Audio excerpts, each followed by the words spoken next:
Hello guys, welcome back to RK expressive. So இன்றைக்கி நம்ம இதை பற்றி பார்க்க போகிறோம் அப்படின்னா 2020 ஆகஸ்ட் 15 அன்னைக்கு தல தோனி அவரோட அஃபிஷியல் ரிட்டையர்மெண்ட் அறிவிச்சிருப்பாரு. அதாவது இன்டர்நேஷனல் அஃபிஷியல் ரிட்டையர்மெண்ட். ஸோ அதே மாதிரி இந்த இயர் ஆகஸ்ட் 15 அன்னைக்கு ஐபிஎல்லோட அஃபிஷியல் ரிட்டையர்மெண்ட் வந்து அனௌன்ஸ் பண்ண போகிறாரு.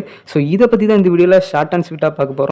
அன்ஃபார்ச்சுனேட்லி நம்மளோட பழைய சேனல் டெர்மினேட் ஆயிடுச்சு. ஸோ பார்க்குற எல்லா ஆடியன்ஸும் புதுசாக தான் இருப்பீங்க. ஸோ மறக்காமல் நம்ம சேனலை சப்போர்ட் பண்ணிக்கோங்க. சரி வாங்க கைஸ், வீடியோக்குள்ளே போயிடலாம். சரியா 2020 ஆகஸ்ட் 15 அன்னைக்கு தல தோனி அவரோட இன்ஸ்டாகிராம் பேஜில் வீடியோ மூலமாக அவரோட ரிட்டையர்மெண்ட் அறிவிக்கிறாரு. அதுக்கு அப்புறத்துல இருந்து ஒவ்வொரு ஆகஸ்ட் 15ம் எம்எஸ்டியோட உண்மையான ஃபேன்ஸ் எல்லாருமே அவரோட ஐபிஎல் ரிட்டையர்மெண்ட்டை அறிவிச்சிடக்கூடாதுன்னு வெயிட் பண்ணிட்டு இருந்தாங்க. ஸோ இந்த மாதிரி ஒவ்வொரு ஆகஸ்ட் 15மே தல தோனியோட உண்மையான ஃபேன்ஸ் ஃபீல் பண்ணுறது ரொம்பவே சாதாரண விஷயமா இருந்துச்சு. அந்த வகையில் இந்த வருஷம் அந்த பயம் ரொம்பவே அதிகமாக இருக்குன்னு தான் சொல்லி ஆகணும். அது மட்டும் இல்லாமல் இப்போ வர ஆர்டிகல்ஸ்லாம் தோனி இந்த தடவை கண்டிப்பாக ரிட்டையர்ட் ஆயிடுவார், அது கன்ஃபார்ம் அப்படின்னு தான் சொல்கிறாங்க. கடைசியாக நடந்த ஐபிஎல்ல கூட சிஎஸ்கேக்காக தோனி ஆடவே இல்லை.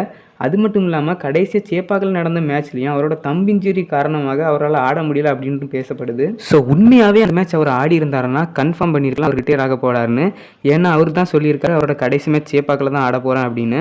ஸோ அப்படி இல்லைன்ற பட்சத்தில் இன்னும் 2 நாளில் ரிட்டையர் அறிவிப்பாரா இல்லை இன்னும் ஒரு மேட்ச் ஆண்டுட்டு தான் போவாரா அப்படின்றது எல்லாருக்குமே ஒரு கேள்விக்குறியாக தான் இருக்குது.